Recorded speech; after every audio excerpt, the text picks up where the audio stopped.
Good morning, everybody. This is Wednesday, April 7th, 9 o'clock, and we have H 218 up for discussion this morning. I have a group of witnesses. It's in regard 218 is in regards to the sale of unpasteurized milk. We have four of our committee members. Fifth one had to be testifying in the House Ways and Means Committee in regards to another bill, and will be joining us as we move forward. I'm Bobby Starr, and I chair the committee, and I'll have the committee members introduce themselves. Hi, I'm Anthony Polina. I represent Washington County. Brian Collmore, Rutland County. Corey Parent, Franklin County and Alberg. Yeah. Want to make sure and welcome everybody to the hearing. And I was going to lead off with Rich Larson, but he hasn't come on Zoom yet that I can see. So I know he's got a time crunch, and so hasn't Charles Gray. And so Charles, will, if you want to introduce yourself, and we'll take testimony from you, and you can start. All right, thank you, Senator Starr. My name is Charles Gray. I'm a fourth generation Vermonter. I live and work on a dairy and diversified ag farm in Newbury, Vermont called Four Corners Farm. We've been milking a small dairy herd, about 25 cows since 1994. But before that, it was still about the same size. We're milking 20 to 30 cows, depending on the season.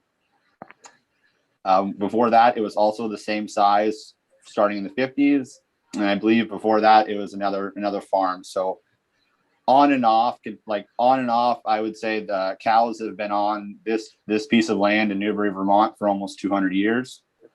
We are also one of the last hillside dairies in Newbury, and I'd say only a handful left in Orange County, and probably a couple dozen left in the state, because the bigger issue here and why I support this bill is that the dairy industry has been hit really, really hard over the last 20 years. And it's what we've been told is the promise that the milk price, not per gallon. This is I'm talking about the conventional price for 100 weight of milk is how we get paid. We get paid for every 100 pounds of milk. We get a paycheck per that 100 pounds. And in the last 20 years or 22 years, the price has not varied. I talked to a farmer this winter, and he sold his cows in 98 at $18 per 100 weight. And I checked the price this morning, 22 years later, it's $17.95 for 100 pounds of milk.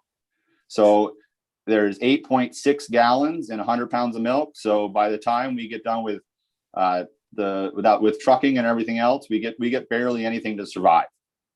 So I was really happy that Vermont 7-8 years ago passed the raw milk. Another way for us to just get a little bit of more income to help offset the huge burden that small dairy is to run and operate here in the state of Vermont.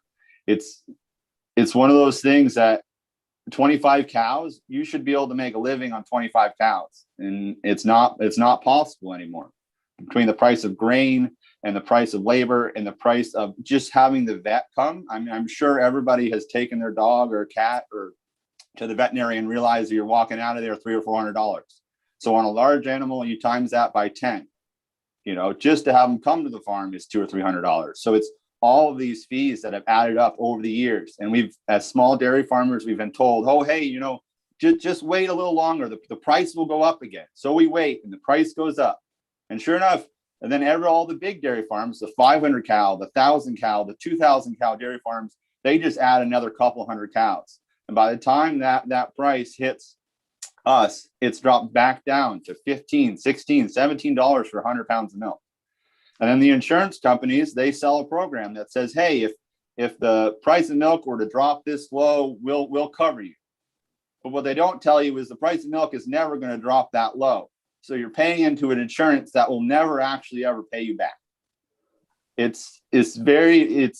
very passionate about the dairy industry in Vermont because it's more than just being able to sell raw milk to your neighbor. It's the fact that Vermont is a dairy state. We've been 200 plus years born and raised on dairy farms.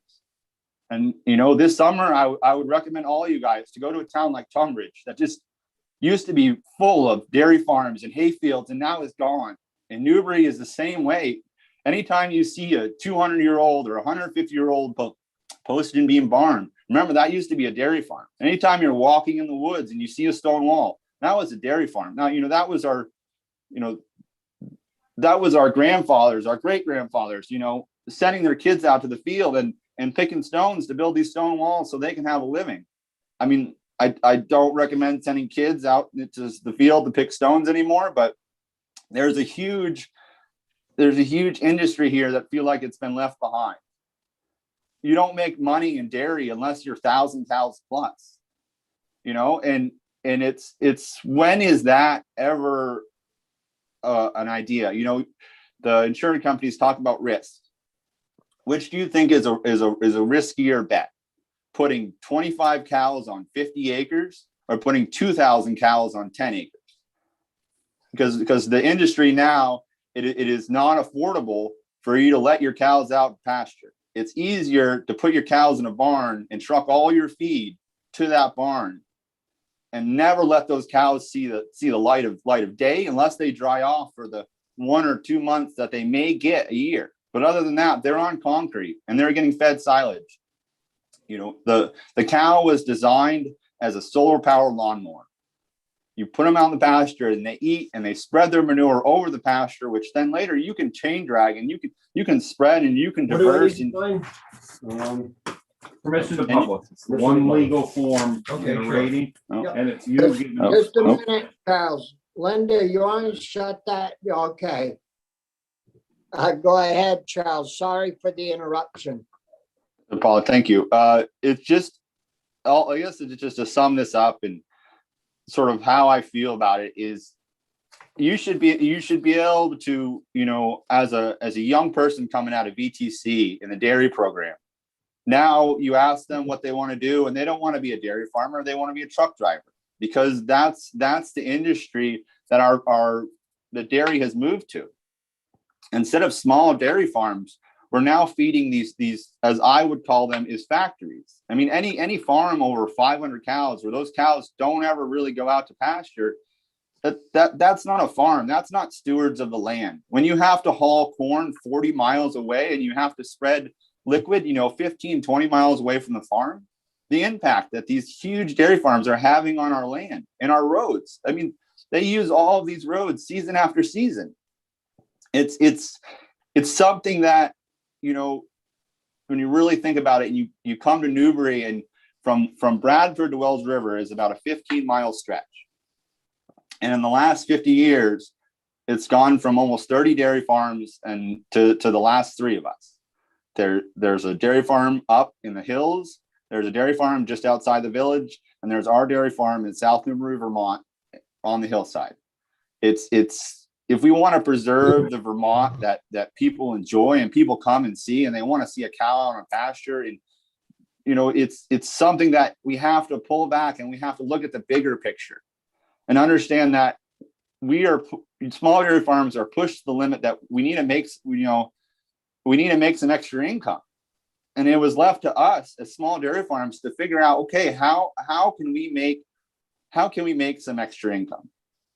And we've been selling milk to our neighbors since our founding. Pasteurization only came upon in the 20th century because it was in the inner city farms.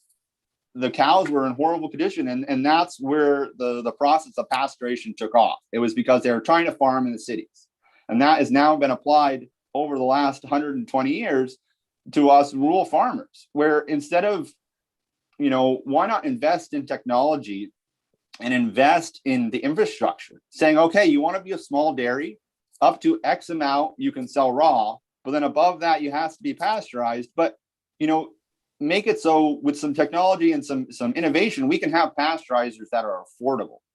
So all of a sudden, instead of our milk going to Massachusetts to get bottled and sent back to us, it can go 3 miles down the road and have a small, let's say a 5,000 gallon processing plant, a small facility. We can bring an economic boom back to all the small towns.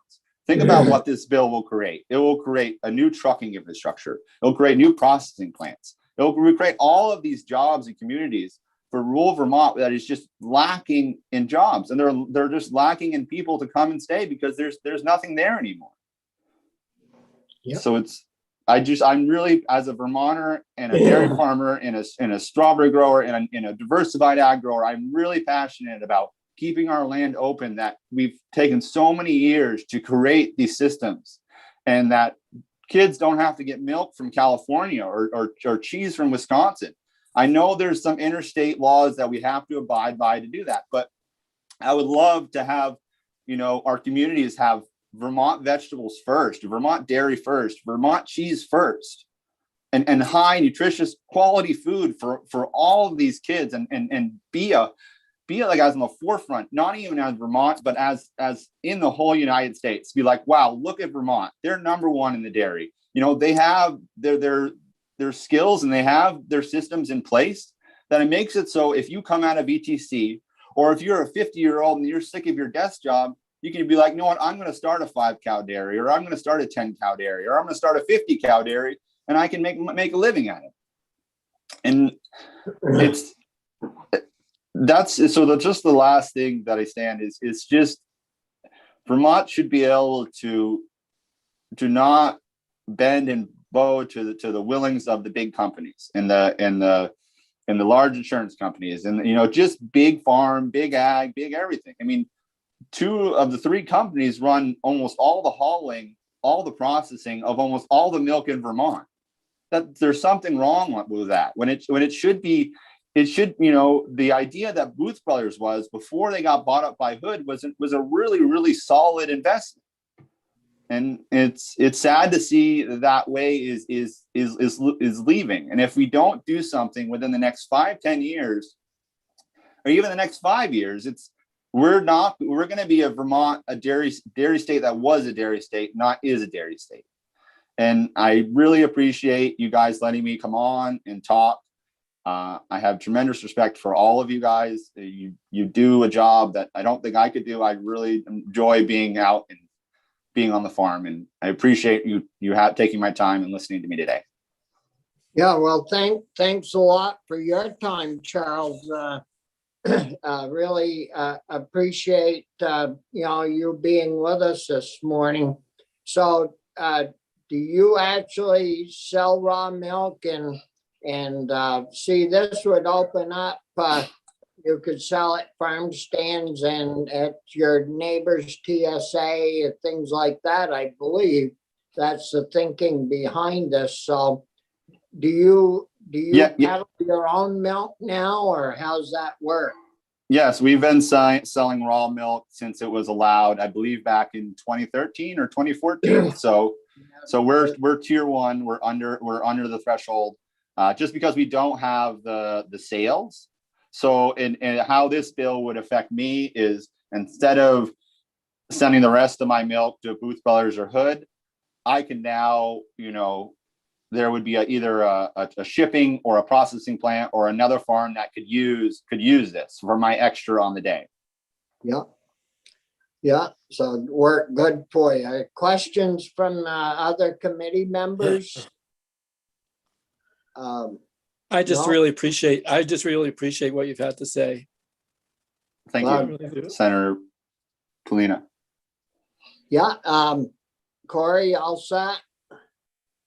Yeah. Yep, good, thanks. So you still got 3 farms left in Newberry then? Yes, I would love for all you guys to come out this summer when things start getting green, and we got it's really nice to come and see Vermont. So yeah, I know Jenny Nelson's from down that way, and they sold their cows, I think, to some other relative, maybe. Yes. Yeah. Yeah, I believe that's Harkdale Farm. That's just on the other side of Newbury. Another that you wouldn't even know they're there. They're a right-hand dirt road, and you go out and you round the corner, and it's this beautiful red barn and a house and 200 acres of river bottom land right in front of the house. So it's a really neat little experience. Yeah. Well, thanks, Charles. And our next person to testify is Rich Larson. Morning, Rich. You're muted right now. Okay, can you hear me? Yes. I appreciate the time that you folks are giving us to share our thoughts. Larson Farm and Creamery is a 30-cow organic grass-fed Jersey dairy in Wells in Rutland County. And thank you, Mr. Collmore, for representing us. I've been farming here in Vermont in Rutland County since '75. Was a very large commodity dairy farmer, sold out due to the economics of commodity dairy, had a family cow, and now I have 30 Jerseys again. We are a grade A dairy, and interestingly, as we speak, the federal and state inspectors are combing my facility today, inspecting everything, looking for anything that's unsanitary, and carefully going through all of my records. We do process, I have a creamery, and we make yogurt, pasteurized milk, and Italian gelato that's sold all over Vermont, into New Hampshire, Massachusetts, and New York. But the sale of raw milk is a key part of our economic platform here on Larson Farm. We've been selling raw milk now since the laws came into being. Right now, we average between 35 to 40 half gallons a day. Now, a lot of that is sold on Friday, Saturday, and Sunday as people drive to the farm. I would like to share with you what happened last year due to COVID. You'll all remember when you couldn't buy milk or meat or toilet paper. And who would have ever thought in 21st century America, we would have empty store shelves and the inability to buy food. And that is when our small Vermont food producers really kicked into gear. We pivoted, whatever those terms are. When the farmers market closed, I contacted a lot of the other vendors and purchased their products for resale in our farm store. Our sales tripled overnight. And my customers were extremely grateful. They just praised us because they didn't want to go into the big stores, and we could provide dairy, poultry, meat, maple, honey, bread, vegetables, you name it, at Larson Farm and Creamery store. They were thrilled. It saved them a lot of driving. It was a blessing to our fellow farmers who had lost some of their markets. And for us, it was a great boost in our income. I can't tell you the number of my customers who would stop me on the way and say, Mr. Larson, I just want to thank you for what you're doing. You fed my family for 3 months. And that's what I heard all the time during the spring and certainly most of the summer. So what I'm going to do is give you a really interesting little purview. We are now actually in the creamery, but I'm going to take you into the bottle washing room. And you can see here that this is one of our employees. When we sell our milk, the bottles come back clean, but we rewash them through a commercial washer. Yeah. The bottles are stored, and then just this morning we bottled milk to go up to the store today. Now, I hope you could hear it was pretty loud, but there's a unique opportunity. I don't know when the Senate Ag Committee's been in a milk house lately, but there you are. Well, that's refreshing to get into the milk house. The only thing I can't give you is a sample. It's just hard to do over the internet. But so here, this is why we are so supportive of this new bill. And COVID made it so obvious that we need to have a strong local food system. We also know that people react to convenience, and people will not travel to 5 different farms, one to get eggs, one to get vegetables, one to get milk. We need to be able to cooperate to meet the food needs of our Vermont neighbors. And that's what we want to do. A number of the farmers who make honey or maple syrup or have vegetable operations that we bought from want to carry our milk in their farm stores because they know it's going to encourage people to come to their stores. If there's, let's face it, if there's more a selection, you're going to get more customer traffic and more income. And ultimately, that's what's going to build the financial sustainability of our local food system. I know the big argument all the time is about the chance of somebody getting sick. So I want to tell you that our milk is tested every other week. We send it to a federal lab. You can see the numbers there. We have 1 coliform, 0 E. coli, 2 gross bacteria count, and so forth. The 2 weeks before was absolutely 0 coliform, 2 total bacteria, and 1 post-pasteurized. So we're squeaky clean, serving a lot of people. We know that raw milk is sold in other states. And then I just want to put this all into perspective. I know all of you have heard arguments that somebody might get sick and some child is going to die. Well, every year some child dies in a car accident. So if we use the same logic, we should ban automobiles. We need to realize that we who are state licensed raw milk vendors in Vermont have an incredibly clean record. I mean, totally clean record. We serve a lot of customers. There's growing demand all the time because this is what nature made to feed infants. It's the most perfect food. And many of you on the committee, I'm sure, grew up with raw milk. So we want to be able to make it more accessible to customers. It's going to improve the financial sustainability of small Vermont farms. And I guess that's all I have to say. I wondered if you had any questions. Yeah, well, thank you, Rich. Do you sell all of your milk from your plant, or do you have to sell some to a larger cooperative or some other place, Rich? No, we are a producer processor. We sell everything either directly at the farm store. We have several distributors, Black River Produce and Farmers to You being the 2 large distributors.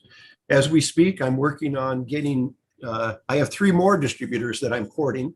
And then we self-deliver or self-distribute in Rutland and Bennington County to the stores that are a reasonable distance. But we would like to be able to reach out farther. I know there was the 30-mile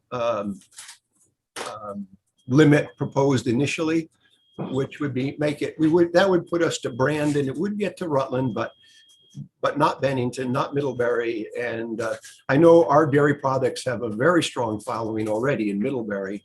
And I'd like to be able to have an opportunity for some farm up there, a vegetable operation, to also offer our unpasteurized milk for sale. Yeah, you don't have to answer this if you don't want to, but what type of price do you get for a gallon of your milk compared to, we know I'm very happy. We sell it for $5 a half gallon, plus the customer buys the bottle. In other words, a $2 jar deposit. So they pay $7 for half a gallon. That's $5 a gallon for the milk, which is roughly $10 a gallon, which is $120 a hundred. My neighbor is getting $16 right now. And when my wife and I got started farming in Vermont in 1975 at Harold Billings Farm in Rutland, the milk price was $16 a hundred. So the commodity people have had ups and downs, but we're back to 1975 prices for my neighbor. Oh, yeah. He's getting about 75 cents a gallon. We're getting $10 a gallon. It's a very different product, and our milk, by the way, is all A2 beta casein, which is, I don't want to confuse the issue, but it makes it easier to digest for many people with dairy intolerance.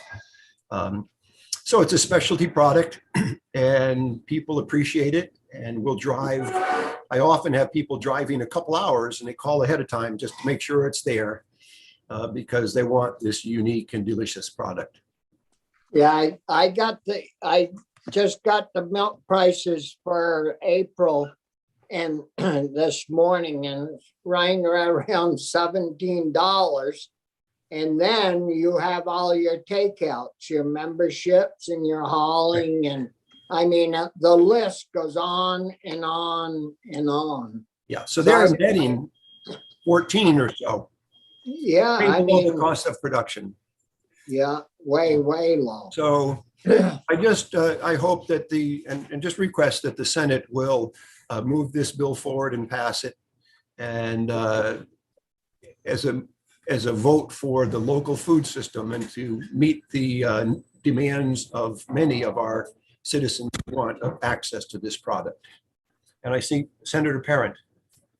Yeah, I mean, why does it have to be raw milk? I've got producers in Franklin County who are selling milk to their neighbors. They're pasteurizing it on their farm. We've had them in this committee, and I've got a number part of the Dairy Stop program. I'm all for localizing that sale, but I think you brought up COVID. I think after COVID, we should be listening to the CDC and science more. And I still struggle with the potential of having raw milk out there. So why not be pushing us to invest in local dairy farmers being able to pasteurize on their farm so they can sell a product that might not have the concerns raw milk does, but still gets to the ends you're trying to get to? Well, we can have both. I think this is not an either or question. I just want to remind you too that pasteurization is no absolute guarantee. There have been plenty of cases too where wholesale pasteurized milk has been indicated in foodborne illness events. So just remember that it's not 100%.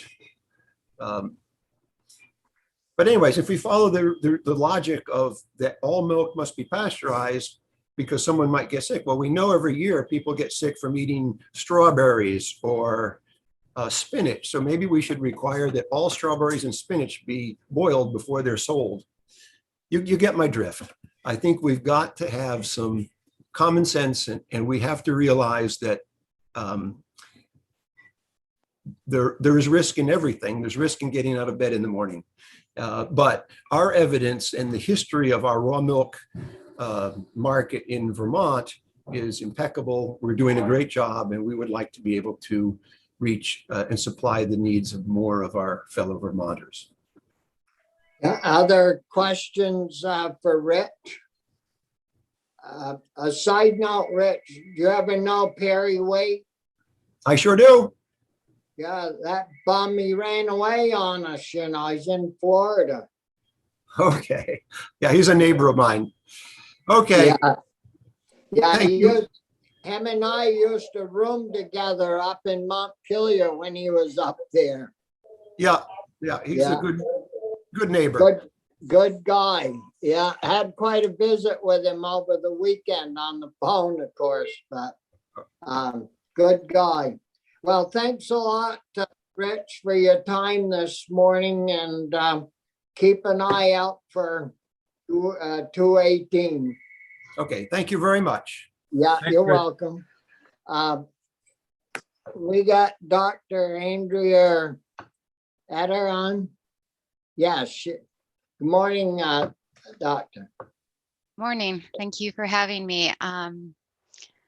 It's an honor. Raw milk is definitely something I am familiar with. Growing up in Wisconsin, which is also a very heavy dairy state, lots of small farms and people drinking raw milk. I actually grew up drinking raw milk myself, which has led to some interesting reminiscing as I now know what could have been in it. And I can think back to specific incidents where raw milk that was temperature abused led to everyone in my family who drank it becoming violently ill with what was probably staph. I'm not against raw milk per se, as I don't think we should ban it. I don't think that's terribly effective. But I also do take issue with Mr. Larson's statements about it, because we don't actually have an impeccable record in Vermont on raw milk and foodborne illness. The Campylobacter page on the Vermont Department of Health states that we have had outbreaks associated with raw milk. And Campylobacter isn't one of those things you'd be able to find through normal microbiological testing because it doesn't grow under normal conditions. It requires a very specific mix of a tiny bit of oxygen, but not too much oxygen. And so really the best way to test for it is using something like PCR. And unfortunately, Vermont does have a rate of campylobacteriosis that is about half again as high as the national rate. I obtained data on campylobacteriosis cases in Vermont for a different project. And overall, we are at more than 32 cases per 100,000 with a national average of 20 cases per 100,000. Campylobacteriosis comes from raw milk. It can come from petting live animals. About 5 cases out of every 100,000 each year are associated with live poultry, which is another one of my interests. But we still have a lot that are unaccounted for. And I think that we have to be aware that raw milk could be a big part of that, because most of the outbreaks nationwide in the most recent published data were associated with campylobacteriosis, about 60% of them. And this is really not something that we're tracking or that we pick up through total bacterial counts or coliform counts or E. coli counts. And Mr. Larson is correct that you can have post-pasteurization contamination, but the risk of that is substantially lower than in raw milk. Raw milk is coming from a cow. Cows can harbor E. coli, pathogenic E. coli, such as O157H7. They can harbor salmonella. They can harbor Campylobacter. They can harbor listeria. And no matter how careful you are in cleaning the udder and cleaning your equipment, there is always going to be a risk. I do agree with Mr. Larson that there is risk to everything. However, that doesn't mean we should automatically choose a higher risk product. I know there's a lot of people who think raw milk is some sort of panacea for all ills. We don't have data to support that. It's an area that merits further research. And I am sympathetic to the fact that this is an area that can really help our Vermont farmers. It's really, really sad to see so many small farms going under. And I wouldn't want that to continue, but I also don't think that we should be naive about the risks. In a perfect world, we would know what the risks were. We'd be able to communicate those risks, take reasonable measures to mitigate them, and let people choose the risks they want to take on. And one of the things I think Vermont does beautifully is that sign that says, warning, this may contain bacteria that can cause illness, especially in the elderly, the immunocompromised, and kids and pregnant women. I think that is a beautiful example of giving people the information and letting them decide if it's worth it to them. But I also think we need more information. so that we're not simply throwing slogans around that, oh, our milk is safe, oh, our milk isn't safe. And so I definitely think that that's something we should be working on as a state. Like, what is the risk? Are we finding a lot of Campylobacter in milk? Do we find this once in every 6 months? So that would be my vote.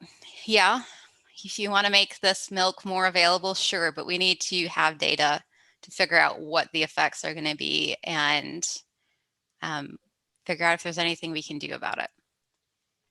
Thank you.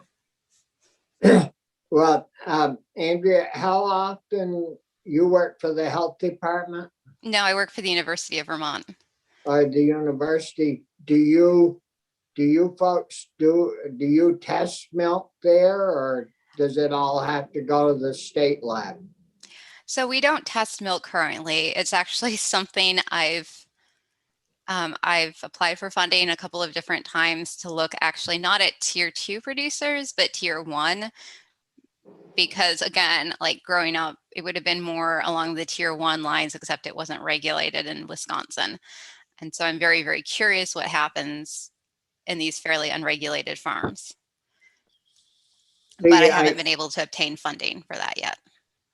Yeah, and I know that we require quite a lot of testing for the raw milk that we do sell or that people do sell.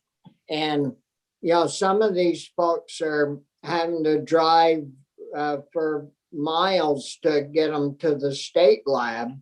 And, but I have not heard, and I don't think the committee has heard, that we have a serious problem with the results of these tests, to my knowledge. And so it's too bad we couldn't have some type of a test that we could do more locally or on each farm. So it would be quicker and wouldn't have to burden the producer to drive these tests for a long distance to have it done. But no, I agree, but I would comment that the tests that are run are not going to necessarily pick up pathogens. Especially, as I mentioned, Campylobacter isn't going to be picked up by any of these. And while it's generally a fairly mild disease, it is responsible for reactive arthritis and Guillain-Barré. So it can have long-term implications. I know personally of someone who contracted campylobacteriosis and still isn't able to drive years later because they're dizzy all the time. yeah. There question, Brian, Senator Collmore. Thank you, Mr. Chair. So, Doctor, I'm kind of curious. The current landscape allows raw milk to be sold at farmers markets and on the farm.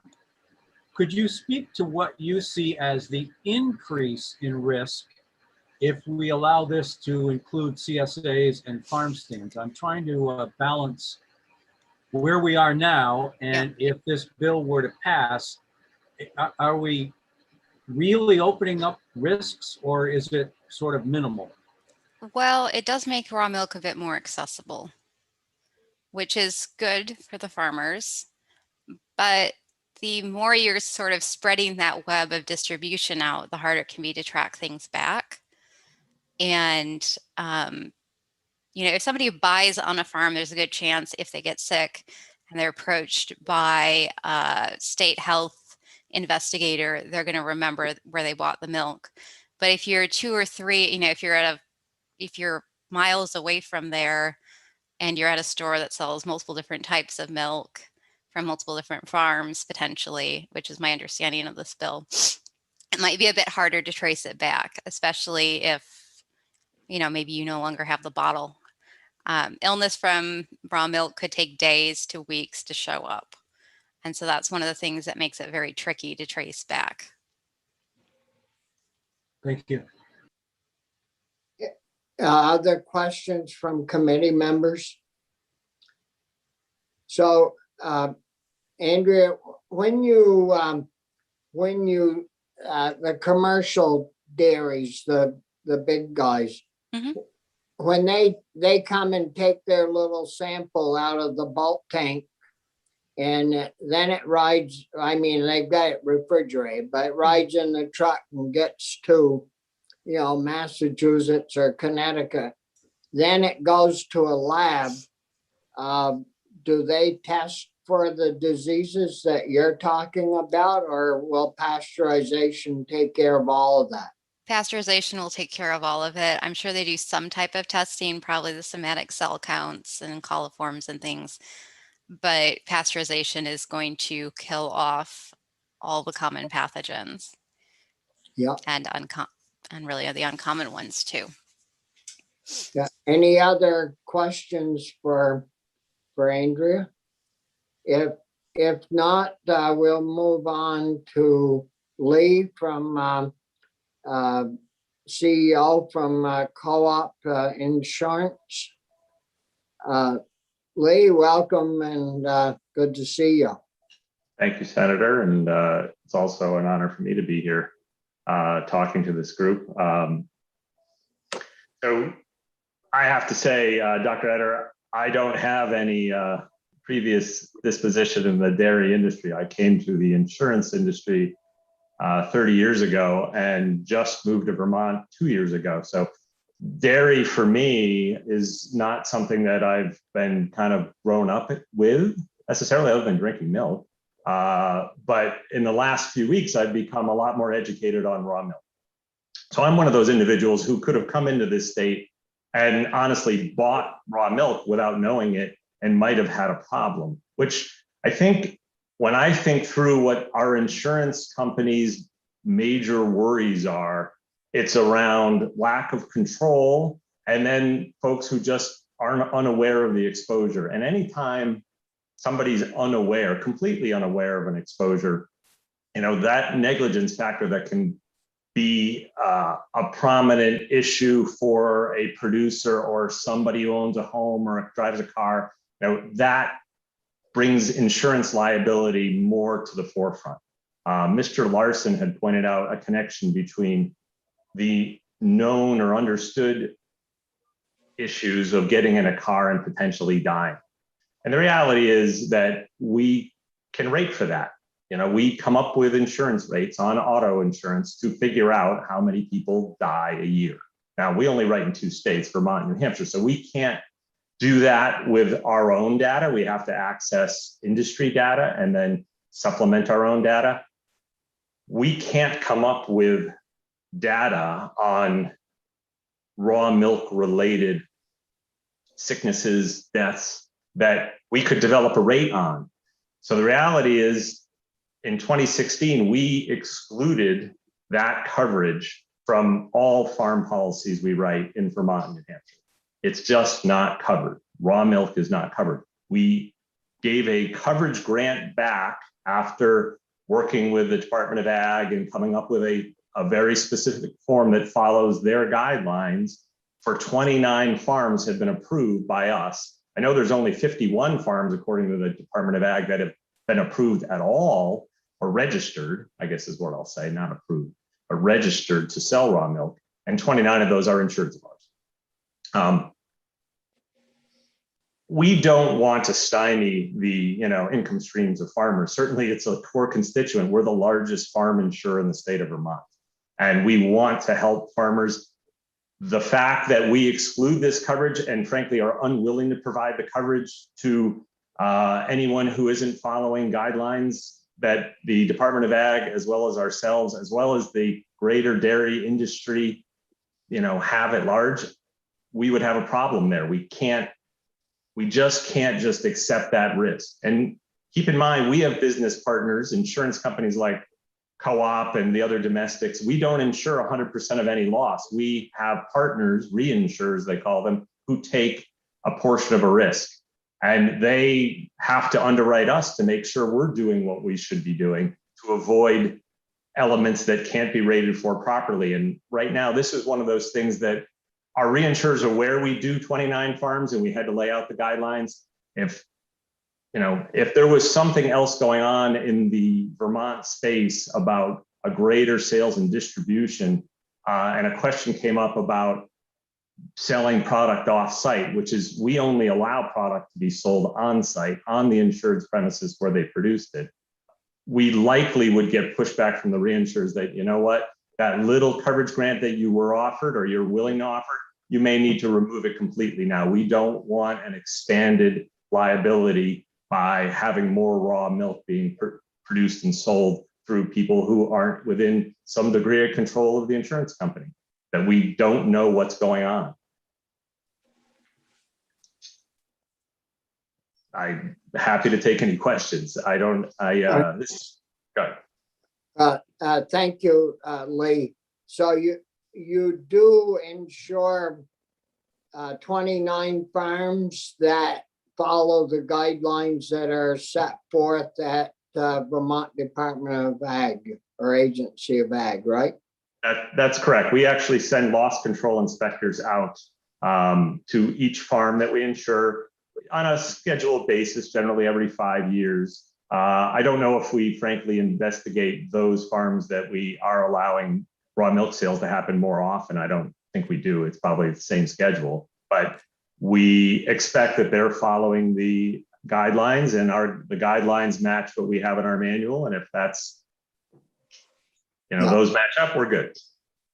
What about, do you require the farms or farmers that you insure, do you require them to send in, say, their bacteria counts when they get a new policy or renew their policy? No, we don't. We have claims associated with milk.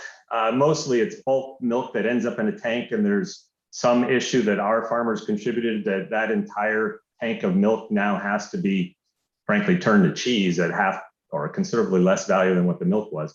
That's the only time we really have a liability, it seems. The pasteurization of milk, has, I think the doctor mentioned, we've determined that it's about 150 times more likely for someone to get ill from raw milk than a pasteurized milk. So certainly a very significant difference there. And you said you insure the bulk of the farms in Vermont, or a lot of them. Yeah. Well, you don't have to answer this, but if you don't choose to, but do you pay out a lot of claims for bad milk on the other bulk of the farms than you do on the 29 that ship raw milk?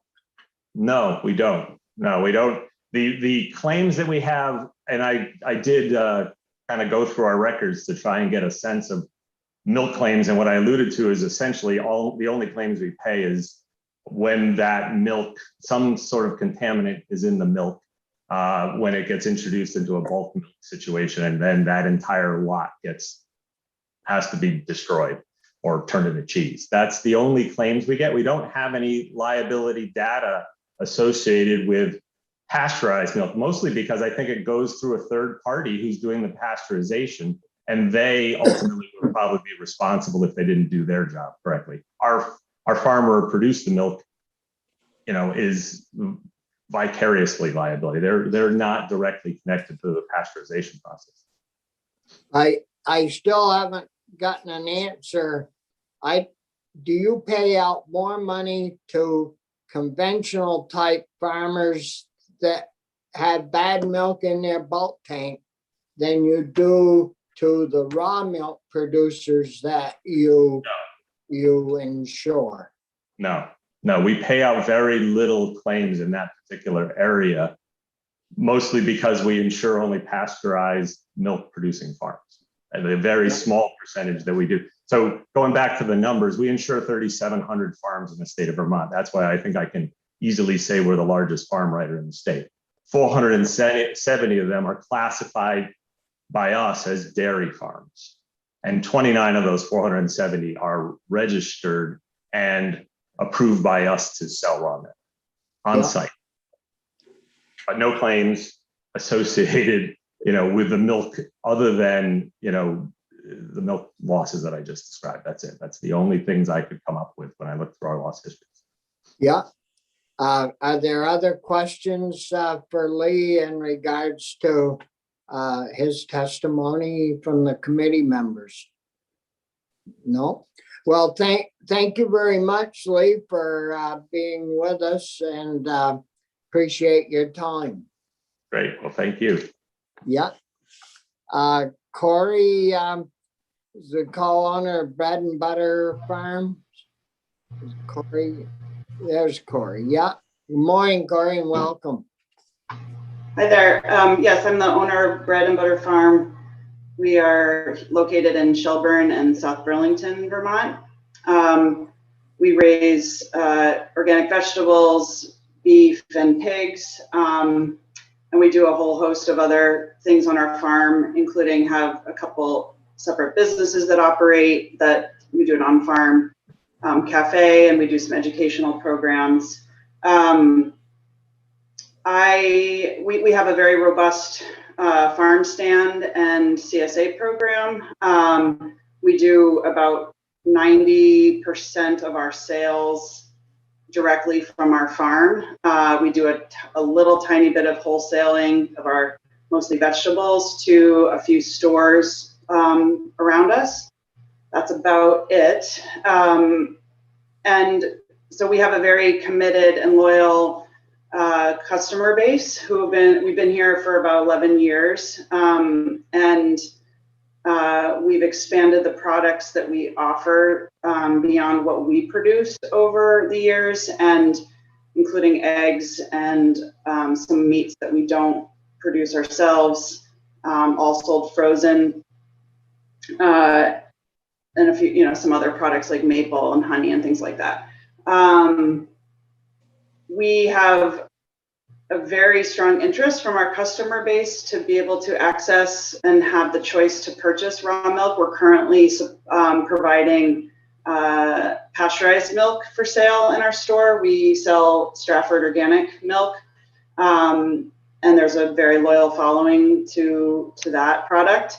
But we also have a huge interest from our customers if we would be able to bring in milk from another farm to do raw milk. And if this were to go through, we have a farm down in Charlotte that is ready and excited to provide that milk for us in our farm stand.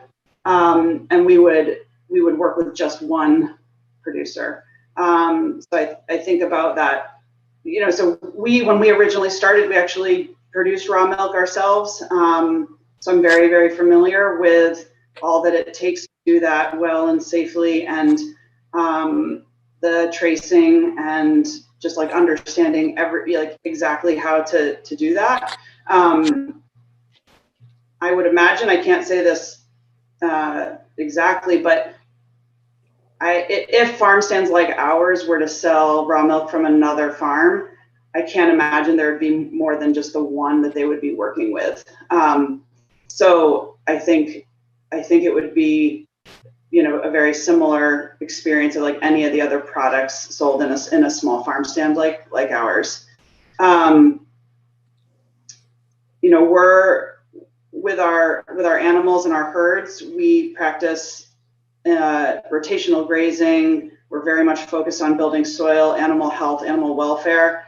And I would say that we take huge steps to make sure that what we do is impeccable for the land that we're stewarding, as well as the quality of what we're producing, and that the other products that we're selling are of that same standard. And the farms that I've visited, and we do a really good job of visiting other farms, both for our own education in general and professional development as land stewards and farmers. But I would say that the farms like Rich's that he spoke earlier, that we have visited, are absolutely bar none the most top-notch farms that I've visited and see. And from all those standpoints, and cleanliness and sanitation, top of that list as well. So I just want to speak to the demand that I'm seeing from my customers and people wanting that, asking for that all the time, understanding the very large difference between raw milk and pasteurized milk, and us as people who work on a farm and are have sold or are selling those products are incredibly knowledgeable about how to do that, and how to talk about that, how to talk about the differences, how to speak to the risks, and let customers make those decisions for themselves and make those decisions for their own personal needs and health ambitions, if you will, to make that choice for themselves and to weigh all the risks for everything that they want to consume. I think that's all I got to say. Yeah. Well, thank you, Corey. You must have refrigeration then at your farm stand. So yes. So you keep items cold and fresh. Yeah, and all the refrigerators and freezers that we use have doors that close automatically. So there's no, and our store is staffed all the time. We do daily checks on the temperature levels and are monitoring that all the time and understand the handling of all that. Most refrigerators that I know of have automatic closing doors, so that's not, they just swing shut. And people are great about, I've purchased raw milk for myself and other farm stands, and I'd say that that's how they work. Like the doors close, and it's not like something you could accidentally leave open or anything like that. Yeah, and I don't believe the bill requires that if you're going to sell raw milk at a farm stand, or that you have to man that, somebody be there. And I don't think it says anything about refrigeration. It says I believe it says that you have to keep the milk at a certain temperature or below. And I'm wondering if refrigeration should be mentioned in there, and whether or not the farm stand should have a person there working, to answer questions of the customers. There's many different types of farm stands that I think we need to talk about to figure out, what's allowed and what isn't allowed. But it sounds like you have like a little store almost where you sell all these products out of. Yes. Questions from other committee members? No, everybody's good. Well, thank you, Corey, for your time this morning. Appreciate your testimony, and keep up the good work. And we'll move on to, is it Ashlyn from the owner of Rehop Farm? Good morning. Is it Ashley? Yeah. This is Ashlyn from Rebop Farm. Yeah. Yeah. Thank you for having me, Senators. I appreciate it. So I farm in Brattleboro. I am a first generation farmer. We own 32 acres of a hill farm and lease about 20 more acres. And I've been producing raw milk for most of that time. I started farming because dairy was my passion, but I also came into farming with nothing. I moved to Vermont with nothing and started working on farms to learn the trade, and getting paid minimum wage the entire time isn't a great way to buy a farm was what we discovered. So I started farming we shifted to farming as a side job, and I worked full time for years in order to be able to pay for purchasing the land that we're on.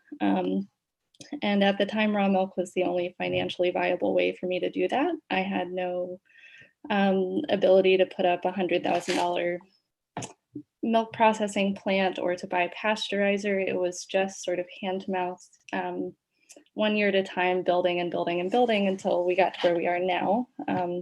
We're a tier 2 raw milk producer, although we're not selling over that that threshold that tier 1 sort of caps out at. We decided that we wanted to have really high standards for ourselves. We wanted to be tested regularly. We wanted to be inspected. We wanted to have to jump through all the hoops because we really believed that we wanted to be making the safest product that we could as raw milk producers. So now we milk 6 to 8 cows per year, and all of our milk goes out as raw milk. We also, that's about 1/8 of our business in a good year. The rest of it is pastured meats that we produce, and we also have a farm store where we work with 80 other producers, similar to what Rich Larson was talking about during COVID. We went from working with 15 other farmers to sort of stock our store. And now it's like a small grocery store because it really appealed to people to have a small, safe, low occupancy environment to be able to come to during COVID when they didn't want to be going into a grocery store. So it was really nice to hear another producer with a similar experience to us. So just sort of to touch back on the financial piece, I wanted to share our story of coming into this as young and poor farmers who had started to build technical skills but did not have the financial capital to buy dairy land, to buy any of the equipment, and we're moving there now. So we're working towards becoming a grade A dairy. We'd like to have processed, pasteurized products in our lineup in the next few years, but it has taken us this long, and the ability to sell raw milk has been really instrumental in us building to financial stability, building to making what we feel like are really safe, great products that service a wide dietary needs within our community. And we know that raw milk isn't for everybody. You know, raw milk is for a certain subset of our customers, and pasteurized milk is a better fit for other people. And we feel really comfortable sort of sitting on that line and letting our customers decide what feels safe and good for them. I also wanted to talk about the testing piece of this. So like I said, though we were tier 1 for many years, we did non-compulsory testing every 2 weeks for years to guide our milk quality, to guide all of our SOPs. We use our testing to work with our vet and have built sort of extensive SOPs and sort of catchment systems for when something's not going right to work through. We have flow charts that say, you know, if a count comes back high, it's this, this, and this, we're going to work through. We send out an extra test and work with whatever lab we need to in order to drive back down to quality milk. We have a cold chain custody flow chart where we're taking the temperature of the milk from the time it cools in the bulk tank into the bottling refrigerator, and then we test for what the temperature is when it hits our store. And then we have a log also for the temperature of the store fridge multiple times a day, every single day. We take that really seriously, and I know that many other tier 2 producers are sort of in that same boat of it. Raw milk needs to be treated carefully in order to be a safe product. And so we take all the steps that we can that are available to us in order to do that. However, that is a pretty expensive thing to do. I calculated that, so we're in Brattleboro, we're driving out to the state lab twice a month, sometimes more depending on the testing schedule and how many weeks happen to fall in every month. On average, every month, it costs us $272 in mileage and time, particularly if we pay an employee to go up to the state lab. I would get tested every day if I could. But because of that, cost is about 10% of the gross income of the raw milk enterprise on our farm. That ends up being a pretty significant amount. And so, if someone was coming through our town that would pick up the test for us and go through, we would so happily test more. But because that infrastructure isn't in place, because we cannot bear the costs, because even doubling that to once a week would end up being 20% of the gross income. And at that point, why would we even dairy anymore? So with increased infrastructure, with support from the state, we would so gladly be testing more. But at the current level, we do feel that it guides our farm in making good choices, in tweaking our production and working with our entire team of support in order to make a really good product. So I like testing. That's the capstone of that. But I think with a grain of salt, knowing that there's a dollar cost to everything, to every regulatory piece. And I'm making sure that we also, all of our milk is pre-sold to CSA customers. We don't have random people buying milk. We have, in terms of that chain of custody, we know who every jar is going to every time for every batch. We have backup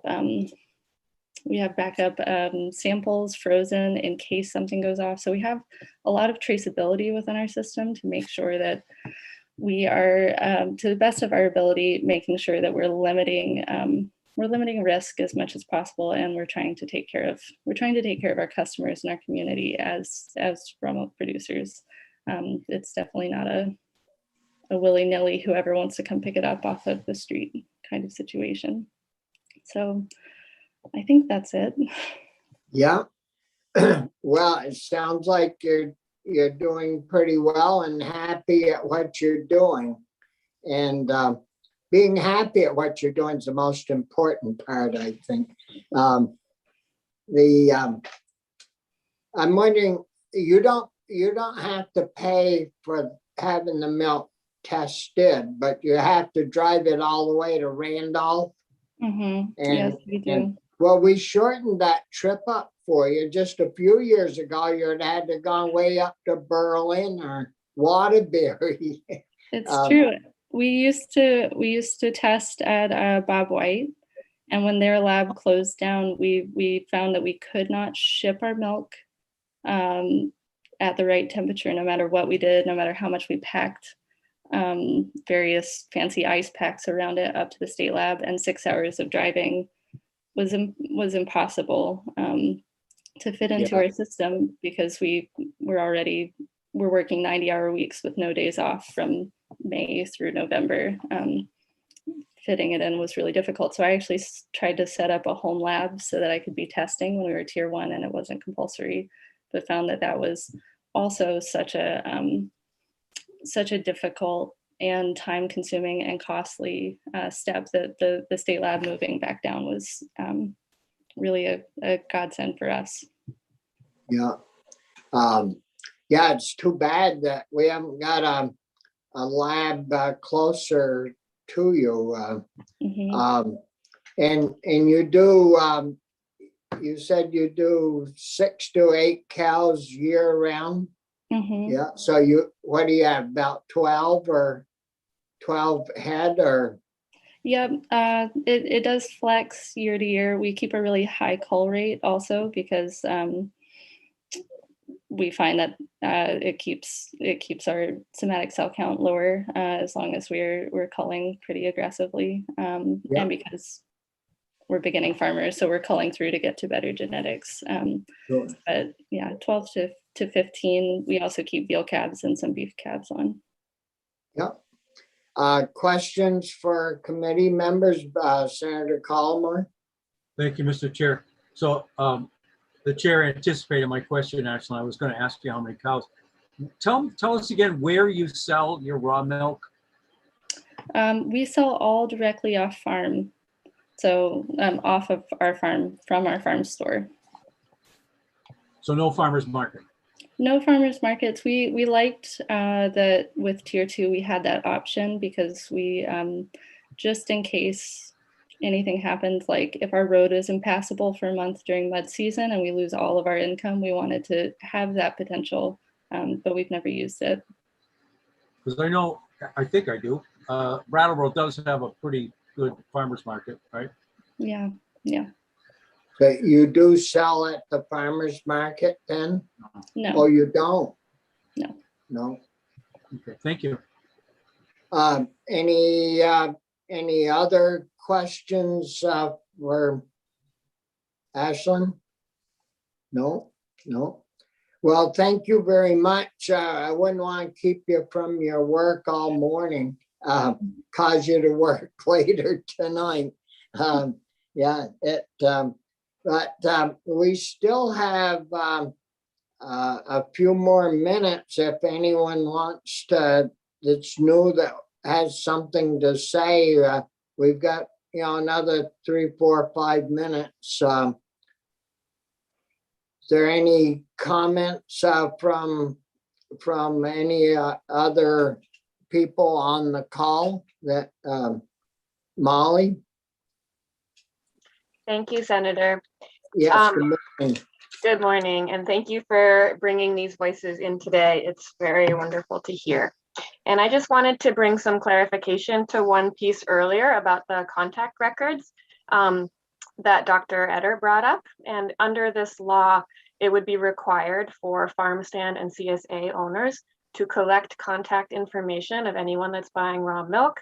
And that information is then transferred back to the farm that produced the milk within 1 week's time. So actually the Agency of Agriculture would be very quickly and easily able to access anyone that potentially bought milk that could have been problematic. And I also just want to highlight a recent peer-reviewed study of CDC records that I would be happy to share with the committee, where it was shown that the rate of outbreaks linked to raw milk decreased by 74% from 2005 to 2016, while the legal distribution and consumption increased significantly. And to give you a sense of how significantly, in 2000, it was legal in 27 states, and by 2017, that number was up to 43. And there's no guarantee for perfect safety in any food, but I think we need to be really real about the actual risk versus the perceived risk of this product. And there was a great article that just got published in the most recent edition of Gray's magazine.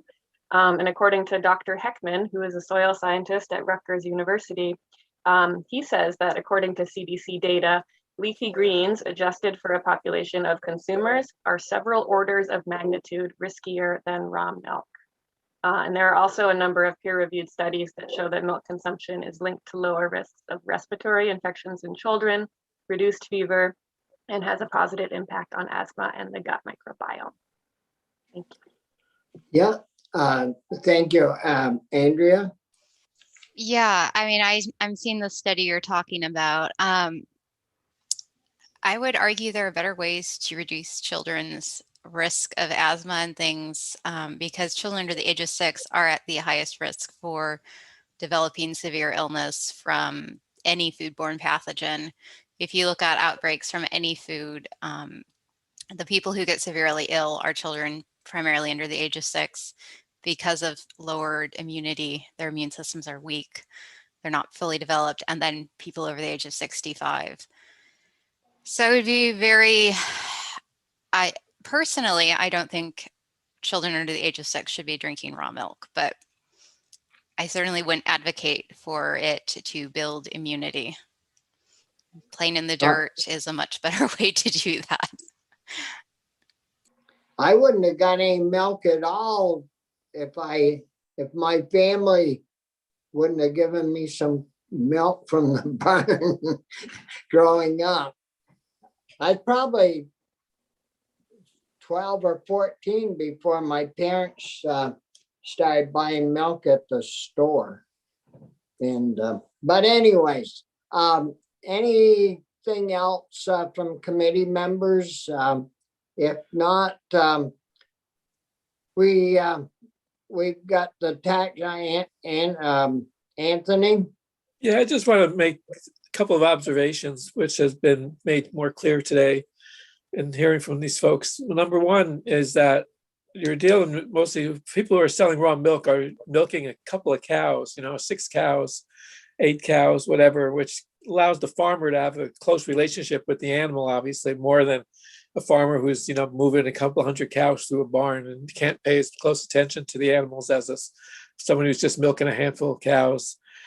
The other thing is that I forget her name, but the woman who talked with us about having the store on her farm and said that if they could sell milk from their farm stand, they would probably do business with just one farm. And I think that's important to keep in mind as well, that there's a relationship between that store and that one farm that they would be bringing milk from to their farm stand. And so in terms of tracing and contact and being able to keep track of what's going on, a farm stand doing business with one raw milk farmer, I think is important to keep in mind. And then the last thing, which was really clear, was that the amount of profit that could be made selling raw milk as opposed to commercial milk, which we're all well aware of on this committee. The idea of getting $100 a hundredweight for selling for your raw milk is certainly an enticing thing to consider, considering, as we talked about, and we well know that price of milk is about $16 today. That's what it was back in the 1970s. So while commercial farmers are losing money hand over fist, raw milk producers are actually making a huge profit on what they have to produce and sell. So it's just important to keep those things in mind. Yeah. Well, those milk prices are terrible. The commercial milk prices, that's for sure. Anything else in regards to raw milk? And if not, Linda, thank you, ladies, for being with us, and Molly for jumping in.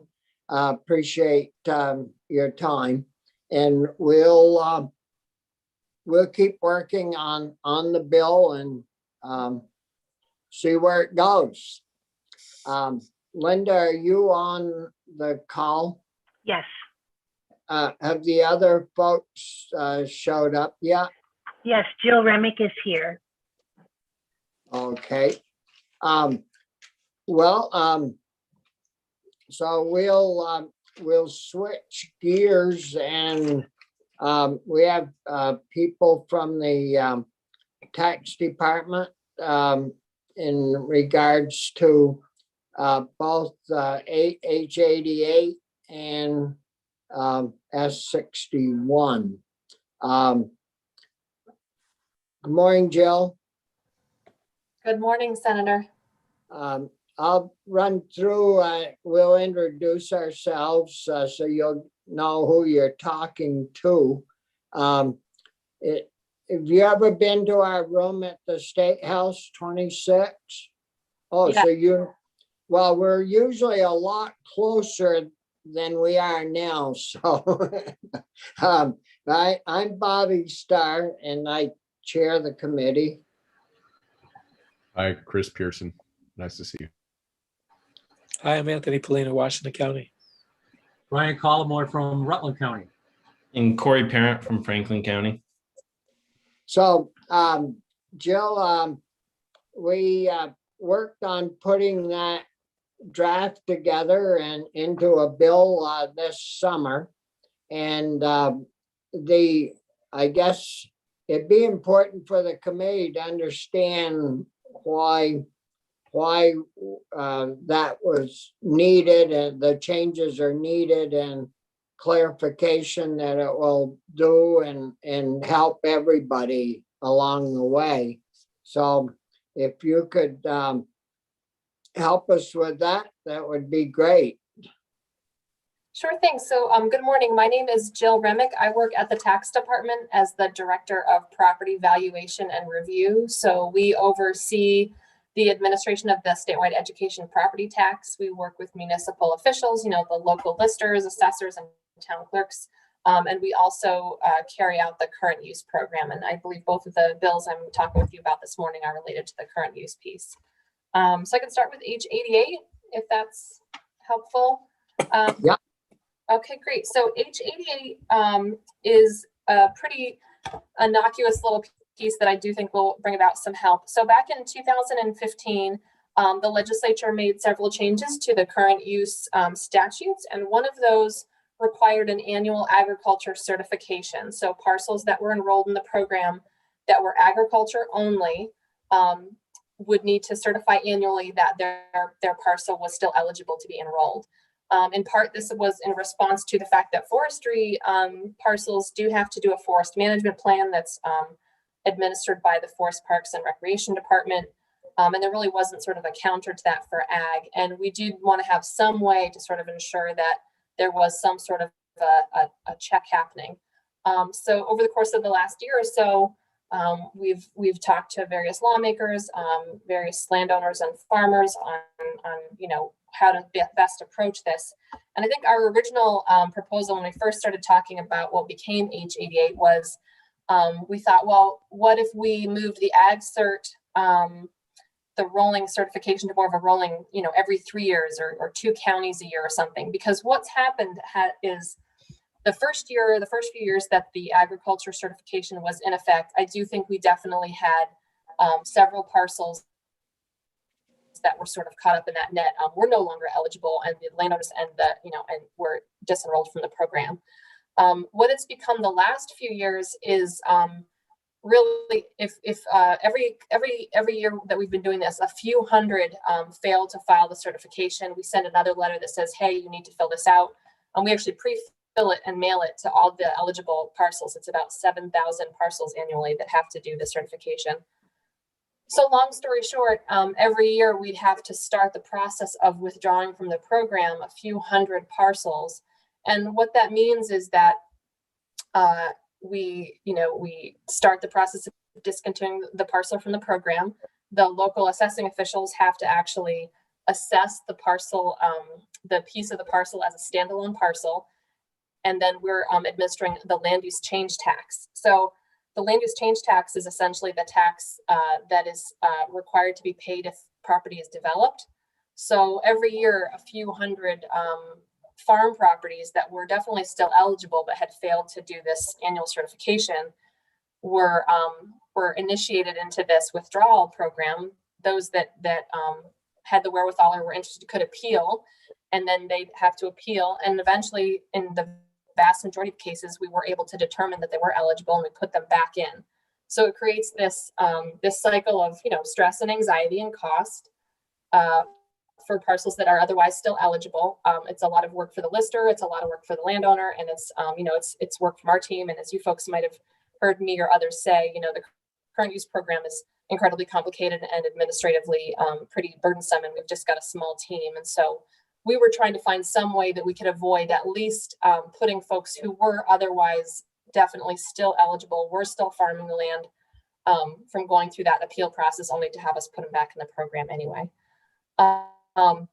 So we talked about, like I said, maybe going on some sort of a rolling cycle. And I think what we basically heard from some of the committees and some of the farm folks is basically that actually might make it more complicated. We've sort of gotten the habit of now that we're doing it annually. Folks are used to that sort of annual cycle. It's due every fall.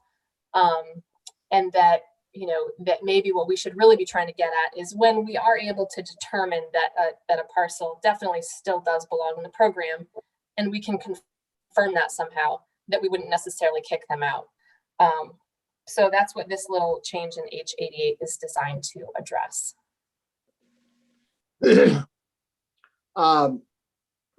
If I remember right, I don't know, Jill, have you worked in current use or been around the tax department for some time, or have you I've worked been in the tax department for 5 years, and I've been, so a couple years, enough to know what I don't know. Well, we never used to have this problem. And then some folks got to thinking that there was tremendous abuse within the program, that people weren't really qualified to receive current use, and they straightened it out. It wasn't in the ag room, it was in a different room in the legislature. That to straighten it out, we'll just have them fill out this little form on an annual basis. And what those people didn't realize, they'd never spent any time on the farm. And the mail comes in, gets thrown on the counter, and out the door they go, and well, we'll check that tonight.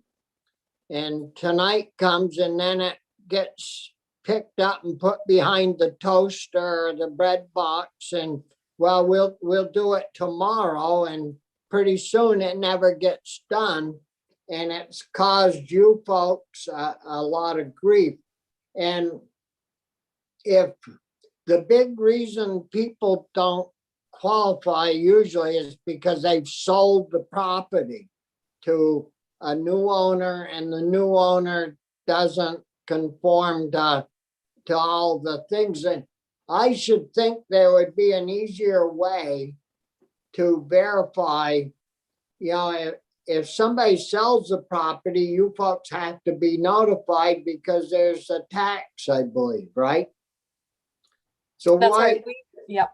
At the tax department, we see every property transfer that happens, and that's actually how we catch a lot more helpful information about current use enrollment. Yes, sir. Yeah.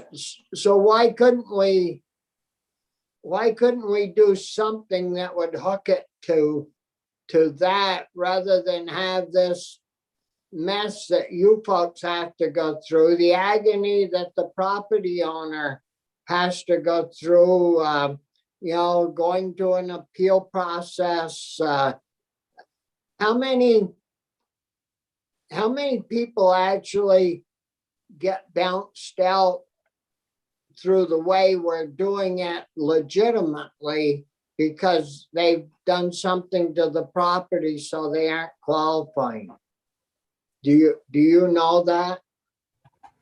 That's a good question. We do have statistics on who actually has withdrawn and developed property that I can probably pull up. But right, so the vast majority of folks who are asked to fill out the certification do it. Like I said, we mail it, it's pre-filled out, they just got to sign it and send it back.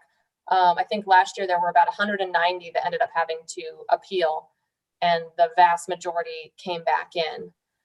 We definitely do have a pretty handy automated system because we're part of the larger tax department structure that does, when anyone purchases property in Vermont and they fill out a property transfer tax return, then there's actually a question on the current property transfer tax return that says, is the property you're purchasing enrolled in current use? And then the next question is, do you want to continue? And so by them answering those two questions, it actually prompts our VTax system to send them a letter and the application information to verify, do you know that it's in current use? And if it is and you want to continue, you can do that. So I do think you're right. I think we have a way to get at that land transfer in real time that we might not have had back in 2015 when this was passed. Brian? Thank you, Mr. Chair. So Jill, you mentioned that initially you began to do this annual look at things because you wanted to sort of, I don't know if the right term is, be fair with the forest folks. Are they still required to annually fill out the form as well? Those that are involved in current use with forest land? Well, they have a 10-year forest management plan cycle. If they've done any actual cutting or done any activity, they do have to fill out a forest management activity report. But they don't have the same kind of annual, yes, we're still doing that piece, because they have a much more in-depth, responsibility to Forest Parks and Rec, and Forest Parks and Rec can do checks and check in. And like I said, if they do any kind of activity, they have to fill out a report and send that to us and Forest Parks and Rec. Okay, so in a very real way, the attempt with H88 is to sort of make it a little bit more equitable for folks that don't have to do that. And I think it seems like a really good idea to me. Okay, good. So Anthony? Thank you. I'm actually, excuse me, I'm a little unclear what this is saying, because it says the commissioner can waive the eligibility requirement if they do find other satisfactory information that the enrolled land continues to be enrolled in ag buildings, whatnot.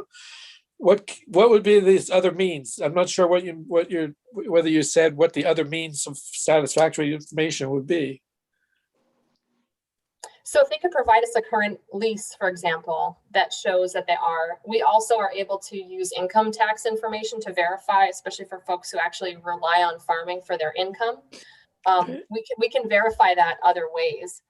And I think that's what we're trying to get at here is certainly there are folks who do need to consider whether their land is still eligible, and they should let us know, or maybe their local lister will notice, or maybe they'll have a land sale and it will flag that the new owners aren't enrolling it. So we have ways to get at that, but this is really for the folks that are genuinely either using it for farming or are leasing it to a qualified farmer. And we can verify that through, like I said, income tax returns, But the farmer would still have to get you that information. Yes. I mean, so they're not totally off the hook in terms of. No, right. But this, it's something they should be able to pretty easily verify. And often this comes along once we've already gone through this, several months of appeals. They can come to the appeal hearing and show us what they need. We'd love to be able to save them and the local listers the time. Certainly there will be some folks who still will need to be discontinued from the program and will get withdrawn. But the idea is to get at folks who very legitimately, their land is still eligible and they failed to fill out the paperwork, which is, like I said, we had 190 folks last year out of the 7,000 something who didn't file it. So it's a small number of folks, but for that, for those people, there's some pretty major hardships that this can bring. Well, will this eliminate you having to mail all that stuff out? No, I think we're still going to have to do that. But what it will mean is for the folks that don't get back to us, and we'll send another reminder letter and they don't get back to us, that if they send us a copy of their lease, or they give us a call and can somehow articulate that the land is still eligible, then we won't start to kick them out. Whereas before we really didn't have any option. So really, this would really, it's helping them short circuit the appeal process more than anything else. Well, I hope not. I mean, for folks who are legitimate, yes, I hope so. But I don't think. Right. No, that's what I mean. Yeah. Instead of filling out if they fail to fill out the initial form, they get put in this withdrawal process. This would allow them to cut short that process by calling you up and saying, or emailing you something that shows that they're still involved in agriculture. Right. So you sent out 7,000 something. Well, say you sent out 7,000, you got 6,810 back. Well, of the 6,810, how many of them told you, we don't qualify any longer, so please remove us from current use?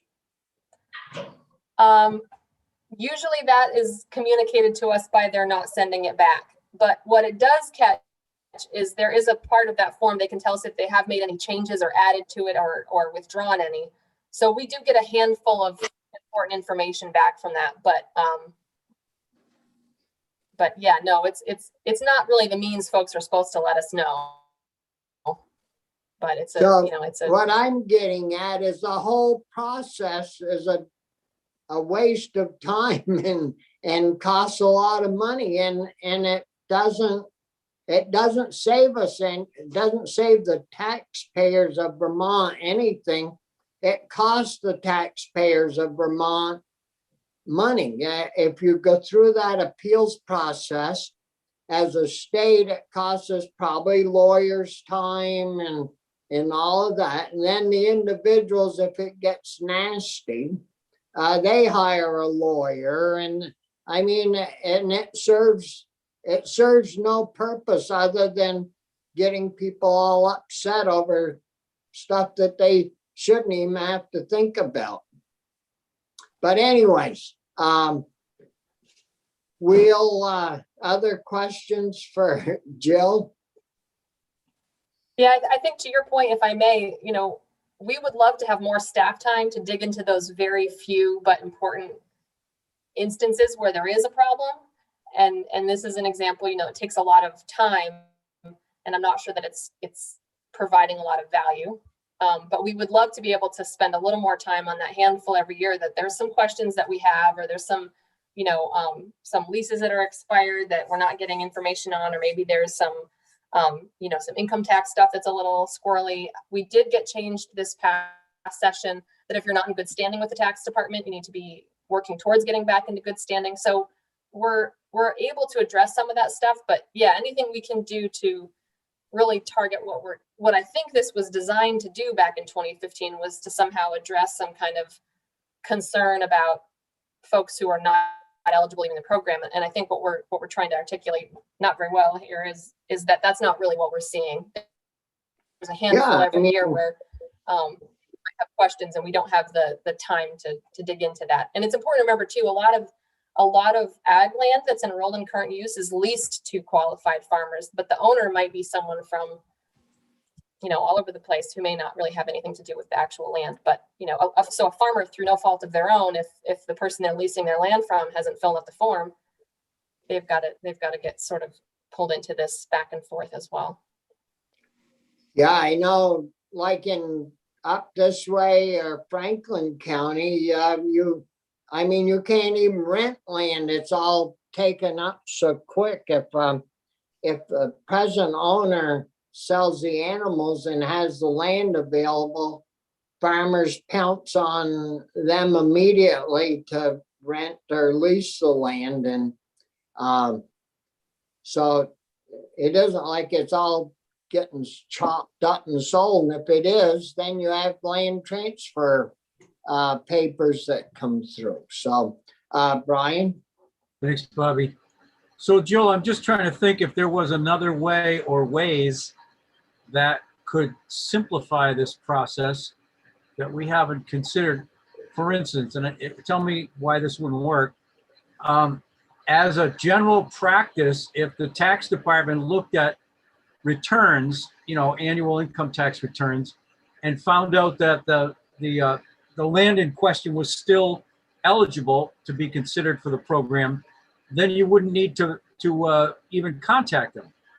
That letter wouldn't need to go out, and you might cut way back on at least the ability of someone pushing paper around on a desk. But that wouldn't work. No, I think I like to think that's what this will help us do. That we can just resolve it. In our records, we can say, treat it as if we received their ag cert because we'll have verified that, and then they won't have to do anything further. So you might not be mailing out 7,000 next year. I mean, if this goes through, it could be. Well, I think what this is designed is the folks who don't respond to that, this gives us a chance to otherwise verify. I think right now we are still, the way I read this is that we do still have to ask folks to certify annually under oath that they're still qualified. But then what this will do will give us a chance to verify that another way and consider them checked for the year. Okay. Thank you. So did the House talk at all about doing away with that annual certification? It came up, but there were a couple of folks who, including, some of the lawmakers who are actually farmers in the program, said, it's pretty easy to do this. It's pretty straightforward. You fill it out, you send it in, and if we did away with it completely, would that be unfair to the vast majority of farmers who do fill it out and send it in every year? I don't have an opinion. We'll do whatever the legislature tells us to do, but it was briefly discussed. But I think there still seemed to be some desire for some sort of an annual certification. Yeah. Other questions for Jill? No? Well, I guess we got 88 covered. Did you want to make comments on 61? Or sure. And I see Abby's on. She might be better than I articulating sort of mechanics of it. But what S61 is trying to address is for when there's a very small solar array, less than 0.1 of an acre, which is very, just really, we're not talking about solar farms here. We're talking about a very small solar array. Right now, those have to be treated as basically development of a property, and the land use change tax process and the discontinuance has to be initiated. And so this is really to try to get at, if this is a very de minimis change, it's clearly not changing the agriculture or forest use of the land. Can we just, treat these as basically sort of part of the property and not have that withdrawal happen and that, that cost to the landowner to withdraw. We worked pretty closely with Forest Parks and Rec. They don't have concerns about this at all. Under 0.1 of an acre, like I said, is really de minimis and would not have an impact on the ecological or forest or agriculture use of the land. So we sort of tried to go back and forth about how to actually get at this. And originally it was drafted as sort of, okay, if it's ag land that such and such, or if it's ecologically sensitive land such and such. And instead we realized it really made more sense to put this ask in the development piece so that it would not be considered development if someone added a solar array of 0.1 acres or less to their enrolled land. Because the development is what kicks off the land use change tax, the valuing of that 0.1 of an acre or less as a standalone parcel, and having to actually withdraw that little piece of the parcel from the program. I think it's important to note there's really very few opportunities for this to actually happen, because if somebody has a solar array that's used to actually power a farm building or in some way for the farm business, that's already exempt. So this is really for, if you are doing one for your personal home or something like that, or a greenhouse or something like that, and it's really not having a negative impact on your property. It's not affecting the ag use or forest land, that it would not be considered development. Yeah, and you could still use that land, for pasturing, like small ruminants. Sometimes they have them. I couldn't see where it was going to do any harm and save a lot of headaches for people with their little backyard solar panel display, or that would be 1/10 of an acre. So would that be a little box, be 20 by 20 would be 40. So Yeah. you got 40,000, so it'd be 400 feet, right? Right. I have a little postage stamp here in Montpelier that's 0.3 acres. And so it would be about the size of a 1.5 car garage footprint or less. Yeah. It's Yeah, pretty little. pretty tiny. And we'll, so any questions for Jill, Brian? Actually, Mr. Chair, I think it might be for you, since you're the sponsor of the bill. And a lot of times we don't have the chance to ask the intent.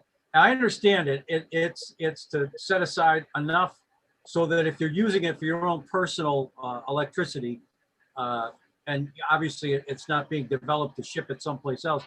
But how did you arrive at the 1/10 of an acre figure? Was that just something that happened? I mean, why not like half an acre or a quarter of an acre? But I think talking with the people at the tax department, that's what these small, you see these panels out in the backyards that move with the sun and track the sun.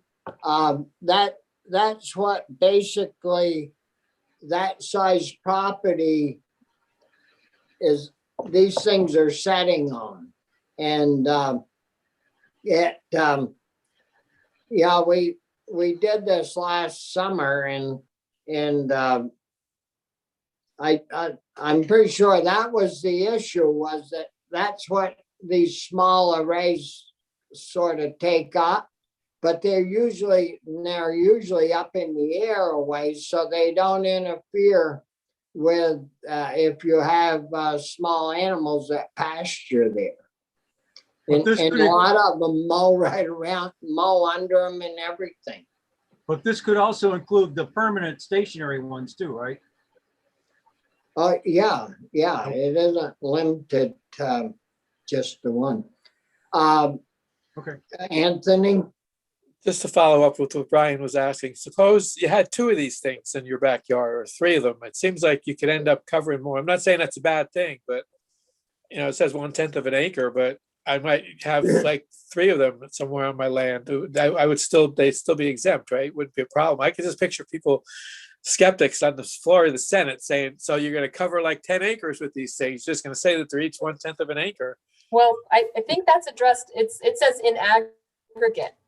Oh, right? It does. So, Okay. yes. I think that's to get at exactly what you're talking about, because certainly a lot of especially when folks lease their land to a solar generating entity, that can add up to a pretty significant income for that solar use. And it's a very different story. Yeah. And the impact would start to be significant. So it has to be an aggregate, actually. Yeah, I just noticed that. Any other questions? I don't know if Abby's with us yet or not. And Jill, you're welcome to stay on while we hear from Abby. Morning, Abby. You worked with the tax department putting this legislation together. You want to kind of run through the bill? Sure, thank you. So for the record, sorry, Abby Shepherd, Office of Legislative Counsel. There are two documents that Linda has put online for you. They're both the bill as introduced and some proposed language to amend the bill.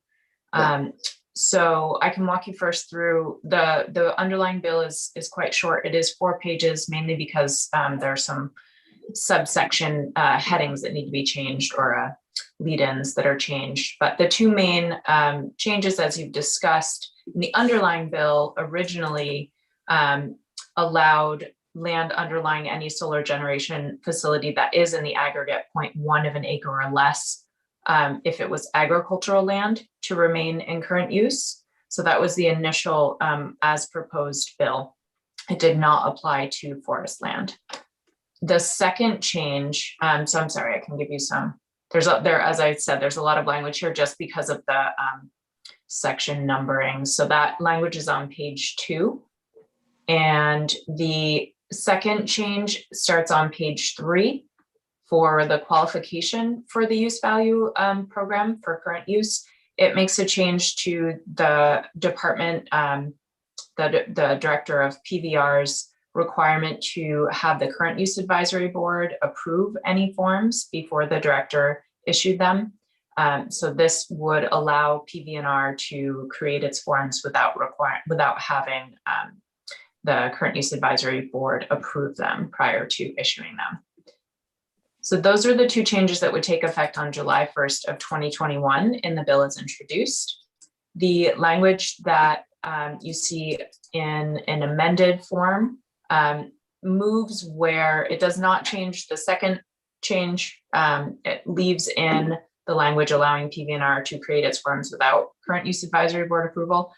The amendment moves the language that allows land to stay in current use when there is a solar facility on it, and it moves it into the definition of development. So rather than triggering the land change use tax, it allows both agricultural land and forest land to remain in current use. It also provides a definition, and I did work with Legislative Counsel Mike O'Grady on making sure this language made sense. It adds in an open land definition because there is not currently one in statute or in the current use advisory board's regulations.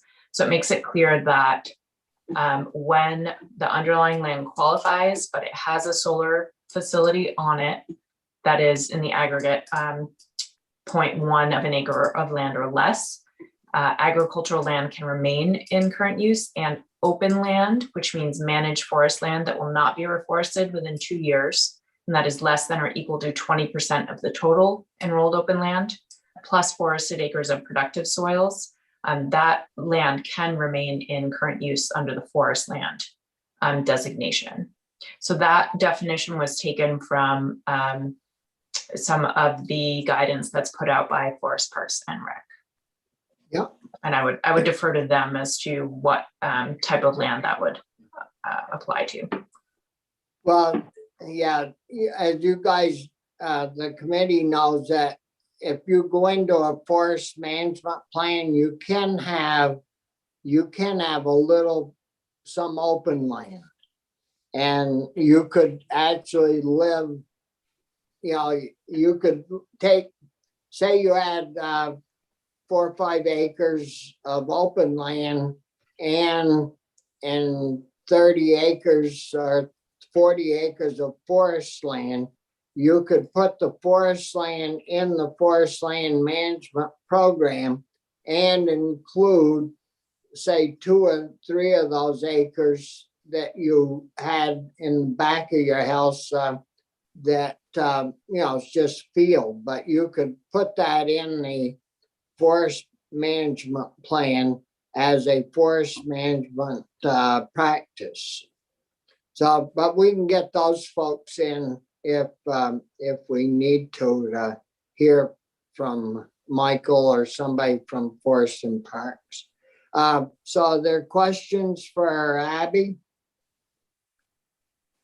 Jill, are you still on? And were those changes that you guys wanted to, those were the amendments that Abby was talking about that came from you folks. So you're all happy with those proposed changes? Yes, please. Yep. Well, very good. Are there questions for either Jill or Abby? If not, thank you both very much for being with us this morning. And we'll keep working on the bill and try what I was thinking. I don't know if the committee, we haven't really talked about it all together, but we have talked about putting those two bills into one package and floating them through the process. So that's, I guess, Abby, that's something you may want to think about doing, and we'll move forward. So thank you very much. Thank you. So committee, we've got a little bit more to do on, well, we got people wanting to talk, testify on 434 at 11 or so. So we could take a little break, and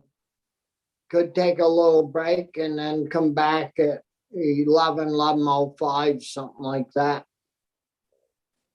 That work? Sounds good. Okie doke.